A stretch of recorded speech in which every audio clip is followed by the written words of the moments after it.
So welcome again, everyone, to today's EDT seminar. Most of you probably know the EDT seminar series. Just as a quick overview, we are doing this for almost 2 years now, in the 5th seminar series already. And in this series, we have, well, a talk today, of course, and then in 2 weeks from now, there will be Hans van Geluwe following up. And then in the 2 weeks after that, we are still in contact with some people who might give a talk, but we need a final confirmation on that. So this will hopefully be fixed in 2 weeks. And then, as always, there will be a panel discussion with the speakers discussing on different topics concerning digital twins.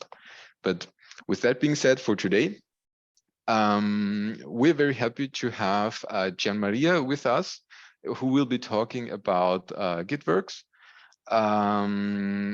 He will be explaining enough about that. So let me introduce Gian a bit. He is co-founder and currently CEO of Perpetual Labs, where they are developing this GitWorks. But he has also been head of several research projects from both sides, academic side as research associate at San Diego State University, but also on the industrial side as CTO of Symbiosis, but I think also Perpetual Labs. And yeah, also from this research part, his PhD thesis, I found he got 2 awards, actually, one of them the Best PhD Researcher Award in 2016. But yeah, with that being said, let me give the floor to you, Gian, and I'm very much looking forward to your presentation for today. Yeah, thank you. Thank you, Daniel. So I can share my screen now, probably. Let me see. Yes, it should be possible. Good. I'm gonna go full screen. Can someone give me a thumbs up if audio and video are working? Good stuff. Okay. So good afternoon, everybody. And as Daniel said, my name is Gianmaria Bullegas. Today, the title of the presentation was GitWorks, an open platform for model-based design and digital twins. I think it's a more fair title is an open platform for model-based design, and what's the direction towards digital twin, really. So it's as part of this meeting, in a way, I would like to present what we have and being able to discuss how can we, from our perspective, understand more about the community around the idea of digital twin, and perhaps see if some of the work that we're doing in GitWorks can be used to foster that community. Okay, so who are we and why we're doing what we're doing? I guess these, in case someone is interested, these are some of the faces of the company. We have a pretty diverse background. My background is in aerospace engineering. We have people with background in computer science, for applied math, systems and control, formal semantics. So quite a varied and very diverse set of expertise. And we're doing a bunch of projects, both with R&D organizations like universities and open source associations, NASA JPL, the European Space Agency, and also we are carrying out pilot projects with some big organizations like Boeing, BAE Systems, and Airbus. Okay, so the main reason why we're here is that, in a super in a very optimistic way, the mission of our company is to make modeling collaborative and accessible to as many people as possible. And as cheesy as that might sound, we really believe that in a way, like the time has come for getting modeling and simulation outside of really niche academic enclaves and make it accessible through a portal to the mainstream users to leverage. And to do that, we're building a platform called GitWorks. And probably more important than the platform is the community that we want to create around the platform. A community that leverages open development of models and designs and makes these tools available and reusable. And ultimately that's why we are here. We like to share what we are doing, to discuss it with like-minded communities and to make these accessible to as many people as possible and get the feedback, most importantly, to see what we can integrate and in our platform and test our ideas. Okay,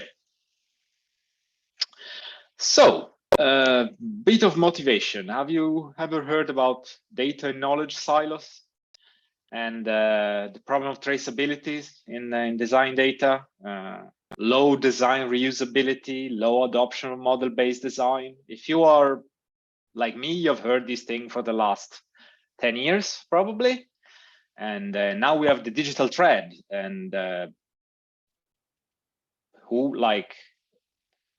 if we ask around definition of the digital thread, how many different definitions do we get? And then we have the digital twin, and again, how many different definitions of digital twin we get if we go to an industry panel. So a lot of these things have been around for a very, very long time, and rather than getting bogged down in philosophical discussions about what digital twin is, I like to take a bit of a more pragmatic approach. So I like to look at it as what are the technical challenges in this space, and we, as in Perpetual Labs, we have identified 3 core technical challenges, and I'm going to present them together with what we think is the direction, what's our idea to tackle those challenges.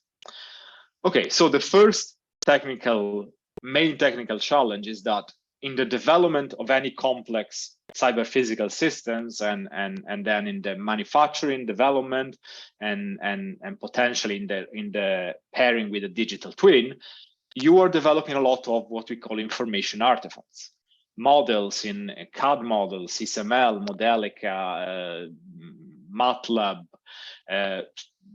custom code, streaming of data, different data sets, databases, data lakes.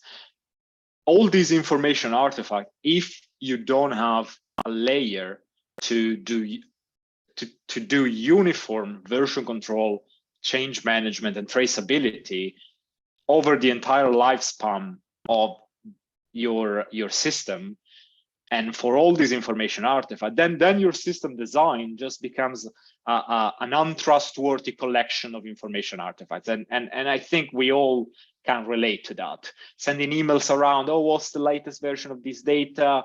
What is the latest, like what these simulation results, what kind of what version of the design do they correspond to, and that kind of stuff. So in that sense, we think that the obvious solution is Git. Git has been the de facto industry standard in software development. It's still criminally underutilized in the world of cyber physical system, in anything that has to do with CAD and manufacturing and all of that. Okay, the other point is design repeatability and durability, and this is like, that's what we do as an engineer. We analyze, we demonstrate with math that our systems are trustworthy and reliable. Okay, and we do that by doing analysis on the design first, and then the data that we get from our system.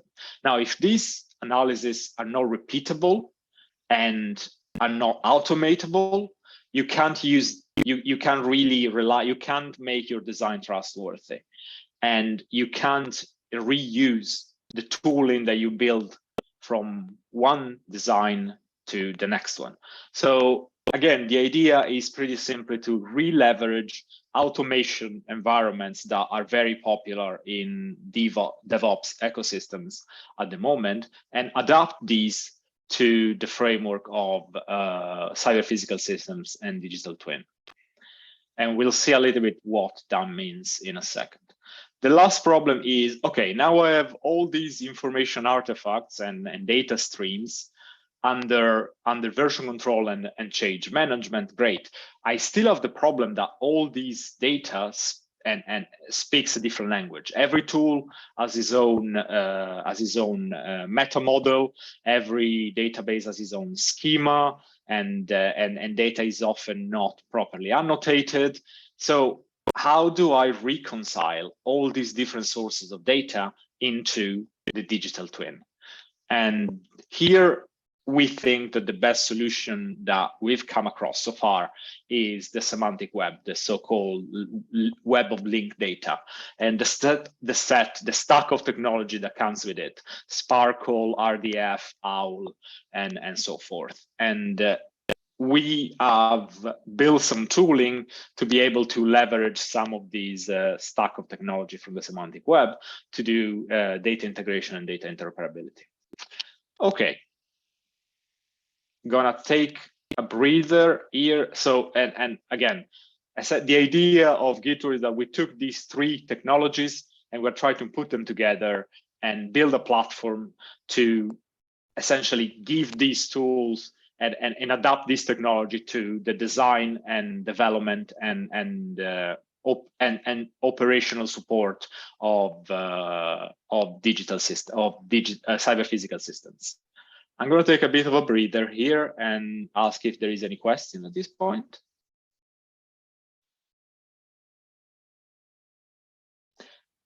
Okay, then I guess we'll keep questions towards the end.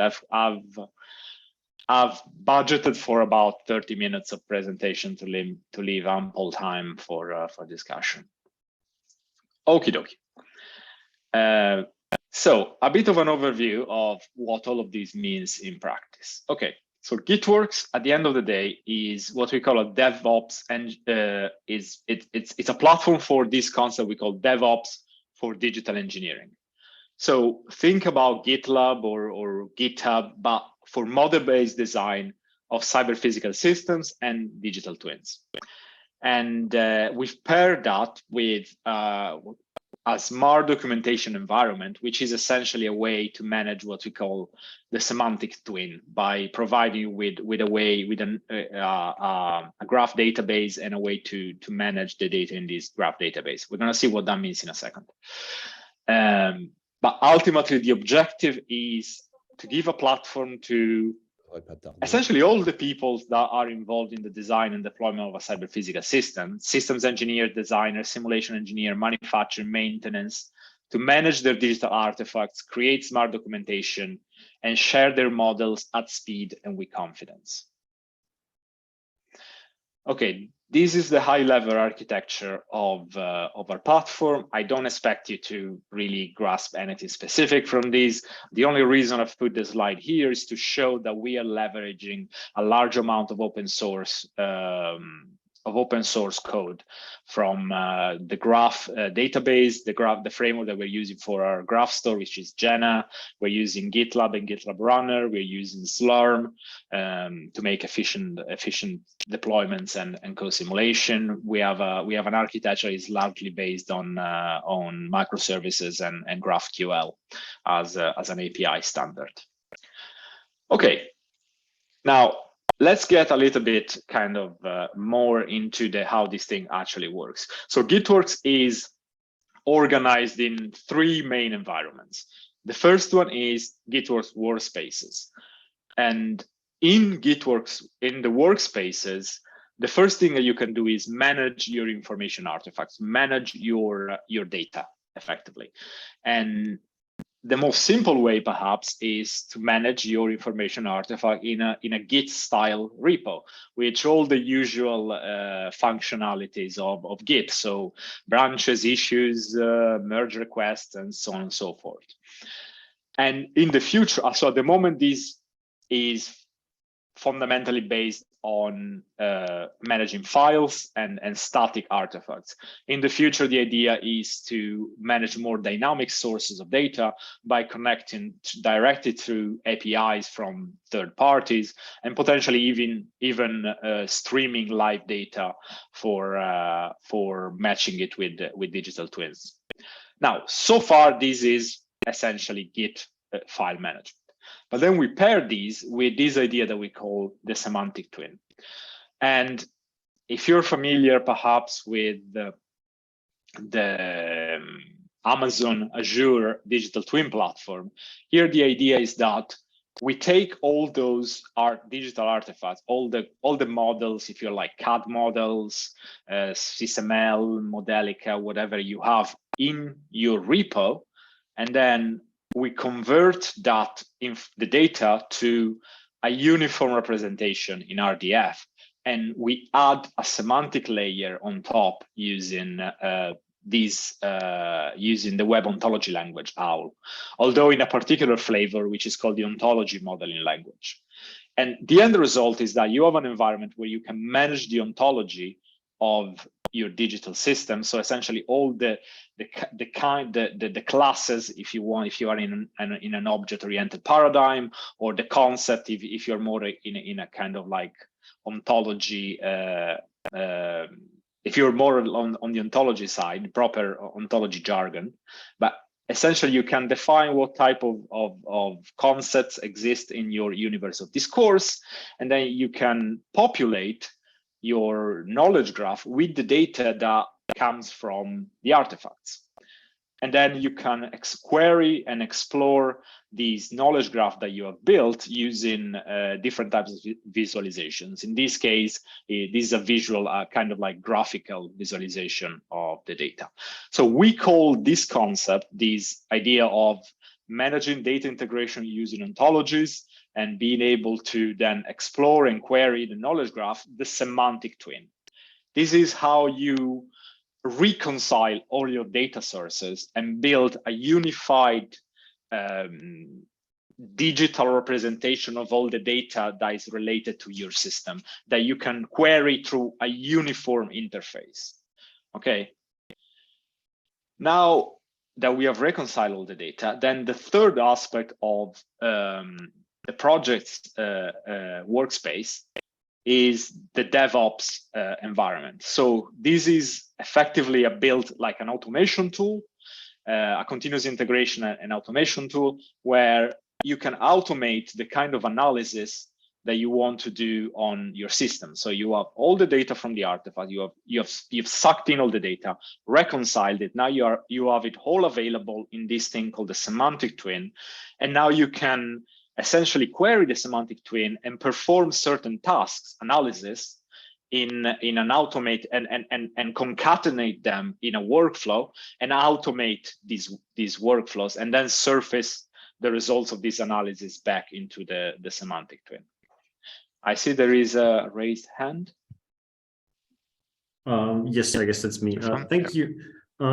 This sounds amazing. I'm really impressed with the work that you do. I think, I mean, we are still in the early phases. So like, I like pretending to be devil's advocate, and so one thing that I see that you haven't addressed, and I hope I'm not destroying your presentation order, but no. This is a lot of data that you're drawing in, and you spoke about democratizing the modeling platform, and so I guess by that you mean like not the other companies instead of the big players who already have been doing MDE for decades, but rather spreading it to smaller companies, to everybody. How do you teach them to use all of this and to integrate all of this? Because I mean, MDE is complex, and if it were easy, everybody would have been doing it all along for all the time already, right? And so getting all the semantics right, understanding how OWL works, understanding what the semantic twin is, that's a lot of knowledge that somehow is difficult to integrate, right?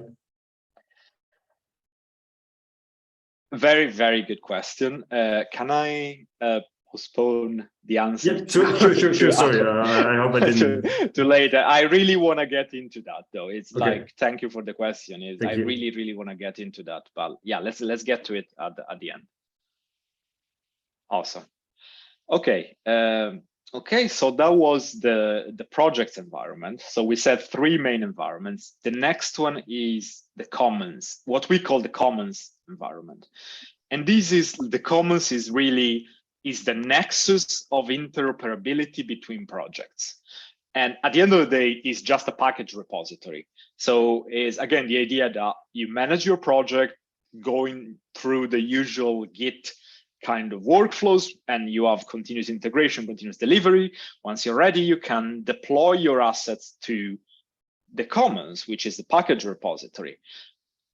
Ready, where with the usual kind of semantic versioning like you have with modern package repositories like npm or Maven and Diamond dependency resolution and all that kind of modern facilities from software development, and make it available for reuse. And the simple example that we can give here is that you are working on a design of a component for a complex system. As part of your CI/CD, you can package in an FMU. You can test that FMU, and then you can deploy that FMU to the commons, ready to be imported in the project where they are designing the bigger system that component is part of. And this deployment can be done at the level of the source code. You can share your source code, or you can share like the binary if you want to protect your IP and don't share your source code. Or if we can go even a step further, we can actually envisage a hosted service when we host your FMU and we only make the ports available via API, and we can do co-simulation directly in the commons. And also on top of just being a package repository, we still have the benefits of the semantic integration. So we just don't make the ports of that FMU available, but we can add semantic information, and we can make it easier, for example, to discover FMUs or Modelica components in the commons that are compatible with your model to use. Okay, this is the idea of the commons. The third environment of GitWorks is what we call the cloud development environments. This borrows from the latest trends in software, in DevOps for software, which is things like Gitpod, for example. They are self-contained development environments that are web hosted and completely they are easy to replicate. They are there to solve the problem of replication of custom development environments, and they are easy to deploy, and they are natively real-time. They provide a native real-time collaboration. And here the idea is to provide the same kind of experience for modeling in the context of model-based design. So what we really want to do is create a framework to develop custom IDEs and web-based collaborative IDEs for domain-specific languages. In this case, our prototype is a collaborative web-based IDE for Modelica, but you can imagine to reuse exactly the same framework to build, for example, an IDE for composing FMUs using the Maestro engine and integration framework. Okay. So let's try to make this a little bit more concrete with a little case study that we have built. This case study is very much focused around design of a system and less about deployment and monitoring of operation of a system. That's why I meant we are not definitely yet at the digital twin stage, but I think that we are starting to see a way to get there. So you'll have to forgive me if this example is very kind of focused on the design phase rather than the actual operation of a digital twin. Okay, so here the system is an environmental control system, which is a fancy way to describe a air conditioning system for an airplane. And it has two subsystems as part of the system, which are the air conditioner and the heat exchanger. Okay. And we are imagining that we have an OEM that is responsible for the design of the system and two suppliers that are each developing the two subsystems independently. So this is kind of the workflow that they go through in the platform. Again, I don't expect you to really go in detail into this diagram, but there are fundamentally three steps.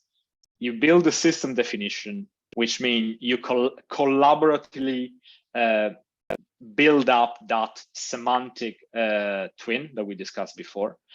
Then you use your models and simulation to build an evaluation engine, which is just a fancy way to say that you connect all your modeling and analysis tools together to verify that to be able to verify that the system behaves as expected, either in the design, on the design of the system, but you can think about it exactly the same way for a system that's been deployed and you are monitoring is data live in a way, and then you can perform evaluation and verification, or in the case of a real digital twin, you can perform kind of live monitoring of the performance.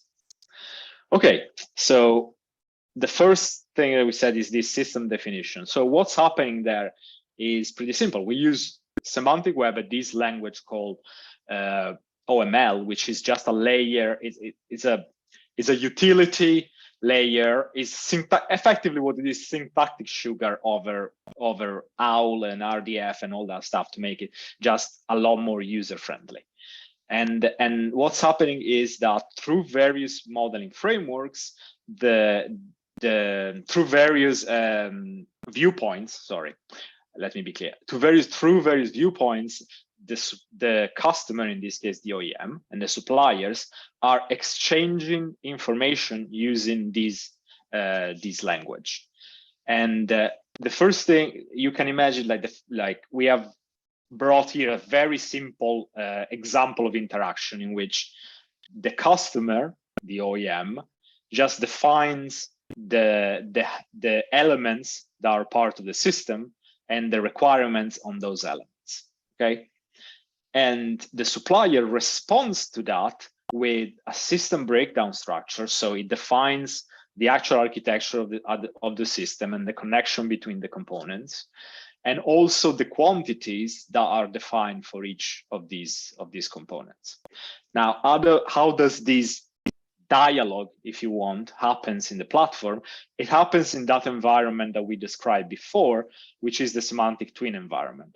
So the two parties, first of all, agree on a set of vocabularies that they're going to use for the project, and then they can literally edit these models, the kind of models that I showed before, and they just kind of collaboratively develop the description of the system following the typical Git workflow. So they can manipulate these text files, and at the same time they can get visualization of the models that they're creating, and they can progressively build up the system definition using the classic Git workflow. So branches, commits, merge, pull requests, and all that good stuff. Once they're happy with the definition of the system, so once the semantic twin is mature, if you want, then they build the evaluation engine. In this case, we used Modelica to build the evaluation engine. You can envision using a more sophisticated type, using something like an orchestration engine like Maestro, and using and connect FMUs. But in this case, we kept it pretty simple. We use Modelica and from the directly by querying the semantic twin and the architecture of the system, we were able to create a simple skeleton Modelica model of our environmental control system. And then we replace with kind of placeholder components, some kind of stub functions, if you want.